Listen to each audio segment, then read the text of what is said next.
So here's the plan. We're going to talk about the donation of the collection. Remarkably, this collection, it came to us after really encountering two major threats to its existence. The first was the Nazi attack on European Jews. Many families did not survive that attack. Some of Patty's family did survive, but many didn't. But then a family's collection often disappears through that attack on their life. So it's rare to have a document trail, photographs, artifacts. So when a family is able to retain those materials, it's just all the more precious. And then the second thing that threatened this collection was Patty had a complete loss of her home due to fire. And due to the steps she took, she saved most of the collection, which is just amazing. And so we'll tell a little bit of that story. I'm going to highlight some of the conservation work. We were able to work with a community conservator here in Dallas who does amazing work to conserve documents and photographs. I'll show you an example of that. Then I'm going to actually get down to the meat and potatoes of our talk and talk to you about the Reese family, introduce them to you. And then I'll go through the document trail and the correspondence and the photographs and what we can learn from this collection. And then at the end, really one of the most exciting from a research point of view parts of this collection is that it tells a story and serves as evidence of what happened in Westerbork, which was the main camp Patty's family was interned in. And then finally at the end, the best part, we'll have a Q&A and a conversation. So here we go. So here is an article that Patty shared with me from the American Red Cross about the amazing, really path this collection came through to get to the museum. So here on the Felicia, right, you can. Felicia, Yeah. do you have your PowerPoint full screened? Is that better? Yes, perfect. Thank you. Thank you so much. Oh man, I sometimes feel like very much not millennial enough. So here, this probably shows up a little better. So this is a photograph from the collection, and then this is a photograph of Patty's house fire, which is just amazing to see. And Patty was helpful enough to send a few other photographs to show you really what a miracle it is that this collection survived that fire. Here's a photo of Patty's house completely destroyed by the fire. And then you can see right here some little photographs.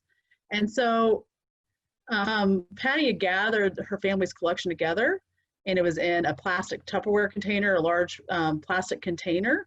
And then miraculously, she was able to see there was a piece of paper that floated by as she was surveying the rubble, and it had her grandmother's handwriting on it, which gave her the hope, which is what I think we would all need to even consider trying to find something like this in that pile. That gave her the hope some of the collection was there. And then as you can see in this photograph here, she could spot some black and white photographs. And so they picked through the rubble, gathered everything they could find. They ended up finding 200 plus items that had survived the fire. They obviously had smoke damage, water damage. Some of them were singed or burned partially. Obviously, some of the documents did not survive the fire. And then she did the exact thing that she should have done. She dried each one individually, which especially in the aftermath of this traumatic event must have been very intense. So to give you an example of the state of things, this is a before and after photograph, images of the conservation work that the conservator, the museum was able to partner with, provided for some of the damaged items from the collection. So you can see there's soot, there's dirt, there's water damage, and it's crumpled. It's still there. There's a portion that's missing, of course. And here to the right, you can see just amazing what the conservator was able to do. She took these through a series of baths, very delicate work, and then flattened it and rehabilitated this document to conserve it and preserve it for the future. Pretty amazing. So let's get right down to talking about the family. Here's the main cast of characters we're going to talk about. So this right here in the middle is Ernest Reese. This is Patty's father.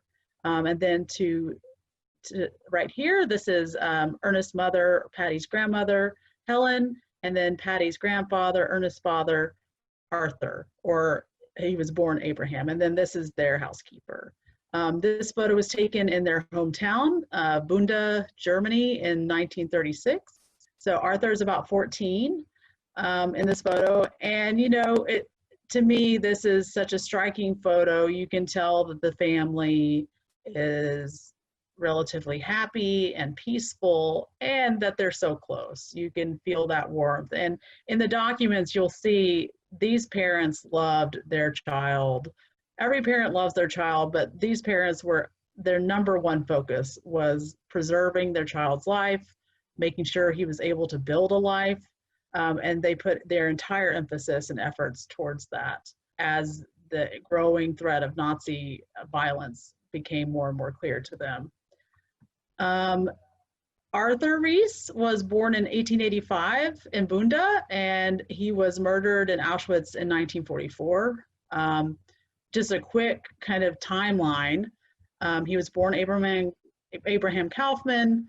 In 1938, both Arthur and Ernest were arrested in this huge effort by the Nazis to really send a clear message that Jews were under threat, which happened during Kristallnacht. So about 30,000 Jews were arrested on a handful of evenings around Kristallnacht. And Arthur and Ernest were in Sachsenhausen. And Patty told me just this morning that her father said that her grandfather came back after 7 weeks in Sachsenhausen, really ill with ulcers and distraught. In 1940, Arthur and Helen are sent to Westerbork, which was a transit camp in the Netherlands. And then they were deported to Theresienstadt together in 1944. And then Arthur was further transported deeper into the east to Auschwitz in October and then murdered there. To me, one of the standout items about Arthur is that we have tons of evidence that he was an upstander inside the camps. He was a barrack leader, he was respected, he was trusted. There's lots of documentary evidence of that in the collection we're going to talk about. And you know, I think it's hard to imagine what you would do in the situation of being sent to a camp and having your rights sequentially just over and over taken away from you. And Arthur proved himself to be of stern stuff and to provide service to his fellow internees. And so it's a tale that tells me that, you know, people did help each other, and he did. This is a photograph of Helen from 1918. Brief timeline, she married Arthur in 1920, and they had one child, Ernst, and then he changed his name to Ernest in 1922. She, together with her husband, went to Westerbork in 1940, and 4 years later was deported to Theresienstadt, and then she was liberated from Theresienstadt. So she survived. And one theme in this collection you'll see over and over is that Arthur and Ernest were poets, and so there's a poem on the back of this photo. Here's Ernest as a child, much beloved. I think this photo is so cute and endearing in his little sailor outfit. That's from 1928, so he's probably about to start school. I think he's got his little Schultüte, his little backpack, and he's ready to go. Ernest was born in 1922 and died in 1989 in Dallas. He too was arrested and sent to Sachsenhausen. It's clear from the documents that his parents were aware of the threat from the Nazis starting already in 1933 when Hitler rises to power. The increasing encroachments on their life made them aware that they needed to get out, and their efforts were always directed at trying to get their son out of Europe and to safety. And in January 1940, Ernest did immigrate to the United States. He was hired to work at Sears. He very strongly wanted to join the Army. I'm sorry, skipped right ahead. To join the Army, but because he wasn't a citizen yet, he wasn't allowed to. He wrote an impassioned letter to President Roosevelt begging him to allow him to become a citizen and join the Army to fight the Nazis who were threatening his family. Roosevelt relented and allowed him to become a citizen, and he joined the Army right away and became a Ritchie boy. Ritchie boys were chiefly Jewish immigrants of German heritage who worked in counterintelligence because of their language skills. And as you'll see in the document trail and the photographs we have from this collection, he ended up coming to Europe, being deeply involved in the Allied forces there, and then working very hard to find his parents. So here's another very sweet photo of Helen and Ernest in 1934. So Ernest is about 12, and I think you can see the warmth and affection between them. The Reeses had a family store in Bunda. So here's a photograph, and these kind of photos I think are so meaningful because you can see the life that this family had, and then you can also see what was lost. This store was Aryanized, so they were forced to sell it in 1936. This was a program by which the Nazis took yet another thing away from German citizens, and so they lost their store and then the apartment that was attached to it. That was in 1936. So this is a rare photograph of the store. And this right here is Arthur. I'm sorry, yes, Arthur. So I wanted to highlight a document that to me speaks volumes. It's a little hard to read in the digital scan, so I've got it transcribed here. This is a poem that Arthur wrote in 1933, and I can read German. I'm not going to punish you by hearing my accent, but this first stanza says that it hurts Arthur's heart that he doesn't have a home anymore. He'll never be recognized as a German, and he can't call himself a German anymore. And he's just talking about the pain of the fact that Hitler has ascended to power, and Arthur was well aware of Hitler's anti-Semitism, and that at that moment, Arthur recognizes that even though he considers himself a loyal German, Germany has rejected him. He, at this point, didn't know what was to come, but I think it's so touching and telling that he was mourning the loss of his German identity because it was taken away from him. This document I pulled out because it has an indication that we hadn't really seen in documents before. This is an Abmeldung certificate in Germany and Austria even today, or at least I lived in Austria about 20 years ago. It was still the case then. You have to register with the police when you move into a town, and then you have to deregister when you leave that town. And so this document tells us a lot of things.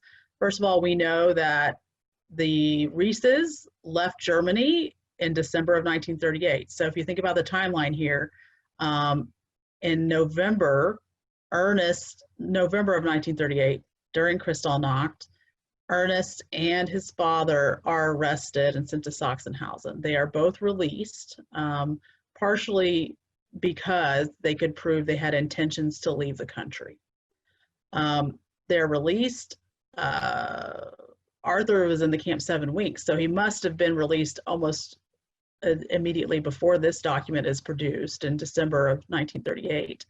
And then they immediately make plans to immigrate. And like so many Jews in Europe, they end up entering into really what becomes a cat and mouse chase to try to escape Nazi Germany, because Nazi Germany is already in 39 expanding its borders to become the greater German Reich. And eventually, even though the Reeses choose to immigrate or try to escape through the Netherlands, the Nazis eventually take over the Netherlands, which directly impacts the Rees family.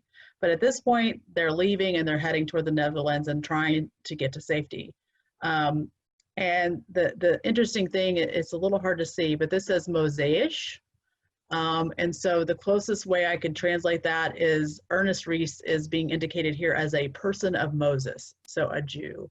And this is indicating, a lot of us have heard that you sometimes would have Nazis would require a J in your passport. Well, here's an Anmeldung, a local police station is using Mosaisch to get that same information across. This next document is also for Ernest, and it's a transport document to go in and out of Westerbork. Westerbork is interesting because it was set up first by the Dutch government to manage those German refugees who were not citizens of the Netherlands. And so a lot of people got put into Westerbork, including Arthur and Helen Rees, by the Dutch government. And then Westerbork, after Germans invaded the Netherlands, was taken over by the Nazis. But here, this is a transit card allowing Ernest to go in and out of the camp because he helped build the camp. And he was fluent in several languages, and he was working in the camp helping build it before his parents moved there in February of 1940.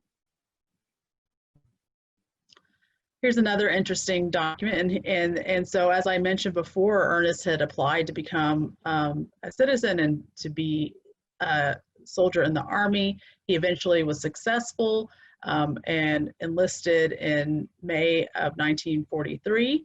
And this is his vaccination record, which gives you a lot of information if you can make it out. I think sometimes record keepers in the Army have something in common with doctors, and that their handwriting is questionable. So just another bit of evidence of his efforts. This document stood out to me just to show the complexity that Ernest encountered when he got to Europe. So this is a pass issued to Ernest Rees to travel between the American zone and the Russian zone in what was then Czechoslovakia, which is currently the Czech Republic. It's printed in 3 languages, Russian, English, and Czech, because you were passing from the American zone going through the Russian zone, and what was happening is Arthur's trying to get to Theresienstadt. He's managed to find out his parents were there. What he didn't know yet is that his father had already been murdered in Auschwitz, and Helen, he didn't know this either, had already left Theresienstadt and made her way back to Amsterdam.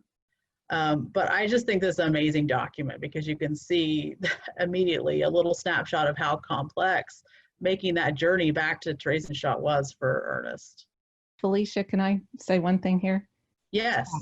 My understanding is that this was after the Russians liberated the camp at Theresienstadt, and this was his pass to go find his parents. Yes. At that time, he didn't really know what their status was, but right. His superior said, "You can't go there, it's in the Russian zone," and his answer was, "Try and stop me." So this was the pass he got. Yeah, that's really brave. And I think this is amazing to consider that so many of these Ritchie boys had family members in camps all over Europe. They had very little information. You'll see when we get into the correspondence that there's a lot of correspondence between Ernest and his parents in 1940. It slows down in 41 and really only gets a few letters out through the Red Cross in 1942. And then he goes a long time without hearing from his parents. And so while he had found out they were, he thought, in Theresienstadt, Patty's right, he didn't know. And so he's desperately trying to locate them against great odds, including his superior saying, nope. But he made his way there and tried to look for his family. And there's some great photos we'll look at that he was able to capture. So going back in time a little bit, this is Helen Rees's ID card in Theresienstadt. And it was issued in September of 1944. And at this point, Helen had been in Westerbork for 4 years, and she was deported there to Theresienstadt along with her husband. and she remained there until she was liberated in May 1945. It's pretty rare to have this amount of documents. So now I'm going to take some time to go through some of the correspondence. This is not everything, but I tried to pick pieces of correspondence to help tell their story. And so this letter is to Ernest, who has made his way to the United States from his parents. So his parents are still in Amsterdam. They have not been sent to Westerbork yet. Helen writes that she wants to join Ernest, but she's increasingly certain that they won't be able to. Arthur asked Ernest to go see his Aunt Elsie and to visit the Becker family because the Becker family was working to support or sponsor Helen and Arthur's immigration. Immigrating was increasingly difficult, bordering on impossible by 1940. And so the document trail, the efforts they were undergoing to try to get out is immense.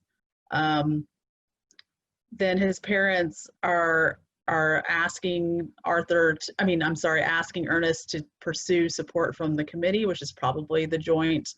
And again, this was written before they went to Westerbork, but the pressure on Jews in Amsterdam was increasing. Then here's a letter to Ernest from his parents in Westerbork after they've been transported to Westerbork. Arthur writes that they've been moved into an apartment and that he's been made a barrack leader. He again repeats instructions about trying to orchestrate immigration paperwork, incredibly complex process. And then his parents, as parents do, inquire about his job and then report on their basic living conditions there. Here's a postcard to Ernest from his parents in March of 1940. Again, the concentration of the correspondence that we have in the collection does date from 1940. This is from March 27th. Again, to give you an idea of Westerbork, at this time is being managed by the Dutch government, not by the Nazis. The Nazis don't invade until May. They are referencing a poem that Ernest sent his parents and that they shared the poem with many people. And to me, you get the sense from this of how much they appreciate and adore their son and are always focusing on him, and that they're so grateful to have received a poem from him. This is a copy of that poem. It's written to his parents from Florida in 1940, and he's chronicling his life in poetry, which would have been so meaningful to his father, especially since he communicated through poetry quite often. And here's a letter to Ernest from Arthur and Helen in Westerbork. Significantly, she writes that she's worried about the events in Europe. You know, at this point, Germany has invaded Denmark. There's a collaborator in charge of Norway. So to me, this is telling us this family is aware of the geopolitical situation and they understand it to be what it was, which was a threat to their lives. Here, I've taken just brief snippets out of 6 or 7 letters just to give you a highlight tour over the correspondence in this collection. In April, Arthur's writing, he's concerned he hasn't heard from Ernest. He says significantly that Passover and other religious holidays are observed in Westerbork. Evidence of religious observance in the camps is sparse, so this was meaningful to see that. Not that it wasn't happening, but evidence in a document is sparse. Then the next letter says she received some money and a letter from the United States. At the beginning of the camp at Westerbork, you could receive packages and funds. That stops after a certain amount of time and the Nazis being in charge. Then the next letter that is talking about the increasing difficulty to find passage on a ship. You know, in 1940, World War II in Europe is well underway. There's blockades, limited ships are available, and certainly limited passage that you could even book if you had the money and the immigration paperwork in order. And he also notes that it's getting harder to send letters. And this is April 30th, 1940. 6 days later, the Nazis invade and take over Westerbork. Helen writes she's confident the Dutch government will take care of them, and that's heartbreaking to see because just shortly thereafter, the Nazis invade and take over, and the Dutch government is essentially no more. This next letter on May 5th, Arthur's concerned about Nazi Germany's success in Norway, and of course we know that the Nazis are at least imminently invading. Finally, Helen writes that there was a child born in Westerbork and that they were celebrating a bar mitzvah. So yet again, more evidence of camp life and religious activity in the camps. And then this last letter, Arthur says that the chance of immigrating is low. So that's August 1940. The Nazis are in charge of the Netherlands now. He mentions something interesting that Rotterdam was bombed during the invasion, and many documents, including immigration paperwork for Jews, was destroyed in that bombing. So yet another really unfortunate loss of possible paths to escape the Nazis.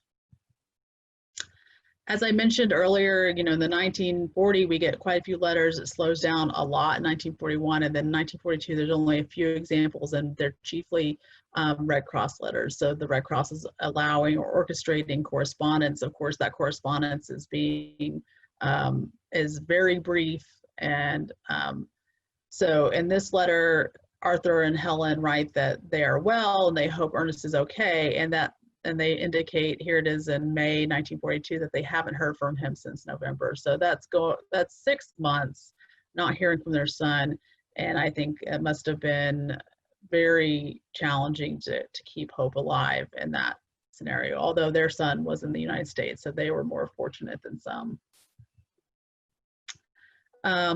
This is a copy of Arthur's last letter. Very significant and rare to have a document like this. In this letter, he writes to Helen and to Ernest. He's indicating his last wishes and saying goodbye. He had been in Westerbork for 4 years and was deported to Theresienstadt, where he wrote this letter, and right after he was deported to Auschwitz and died there in October of 1944.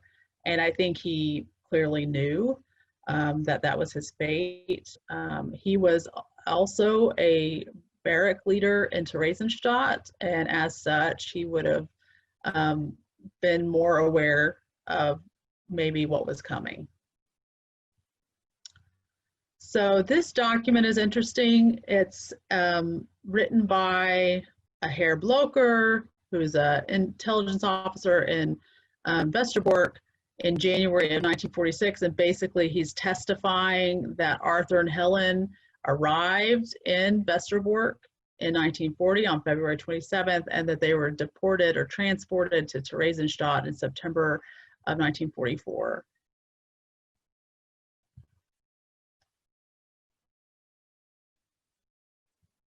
So this is a poem for Arthur on the event of his 22nd birthday, and this is so meaningful because it's written by Arthur's father, and he's mentioning that they desperately wish they were all together, that they're so sad that they're far apart, that they think of their son every minute and every second,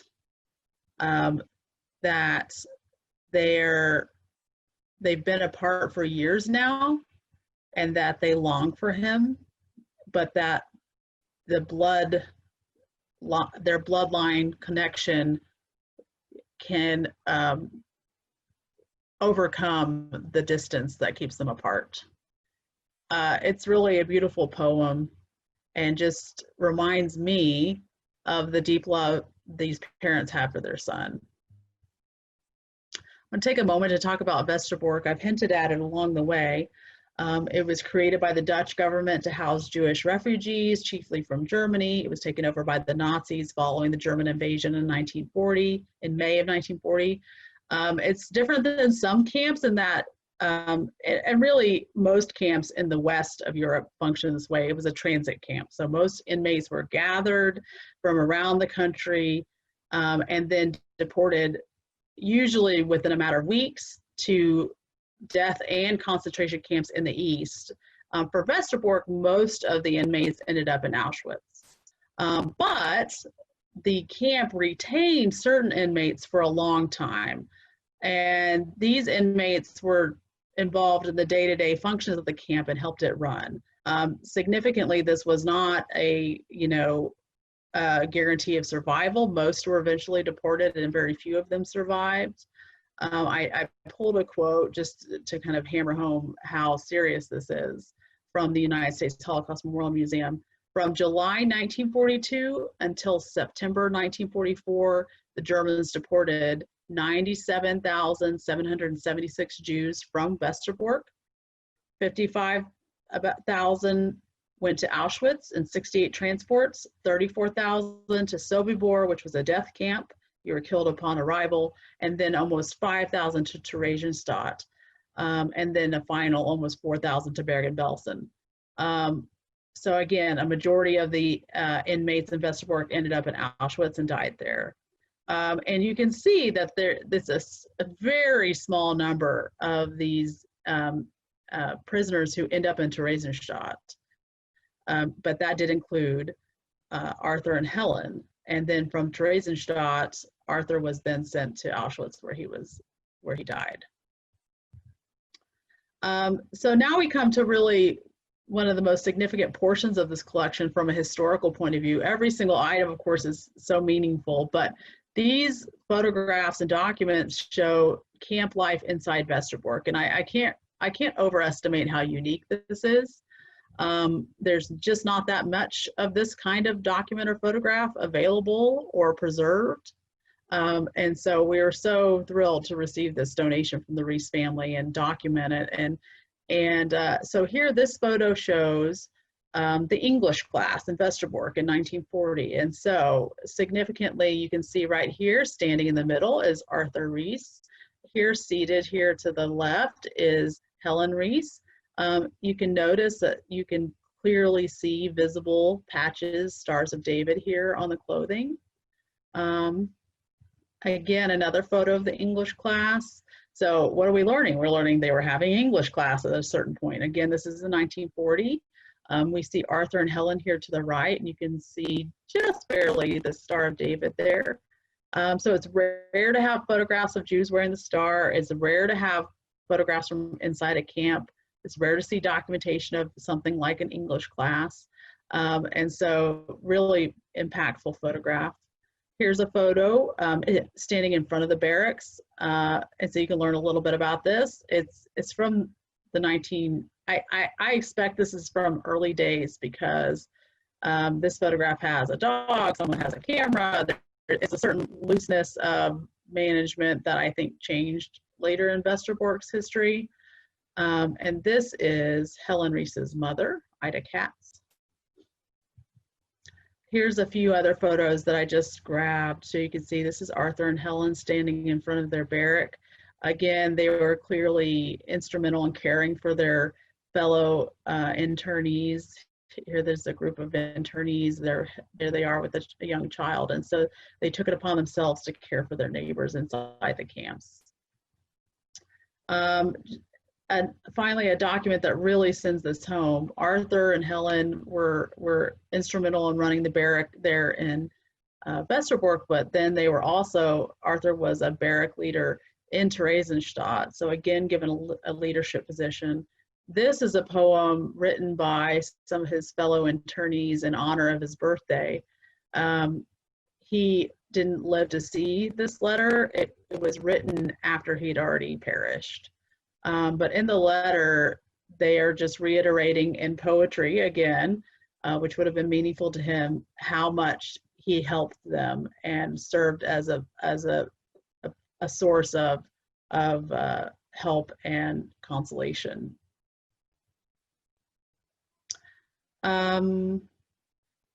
Just a few brief moments to talk about Ernest's time in the Army. This is taken from that American Red Cross newsletter from 2019, where he's appealing to be allowed to fight in the Army and to fight Hitler. Really meaningful. And Roosevelt honored his request. He was sworn into the Army, it says here, at 2 in the morning. Here's a photograph of Ernest in Europe. Oh, I'm sorry, he was still in training in the United States in 1943. And this is a photo, again, he had tried very hard to try to find his parents. So he's in Europe, he's made his way to Theresienstadt against great odds. This is a really rare photograph from from inside Theresienstadt in 1945.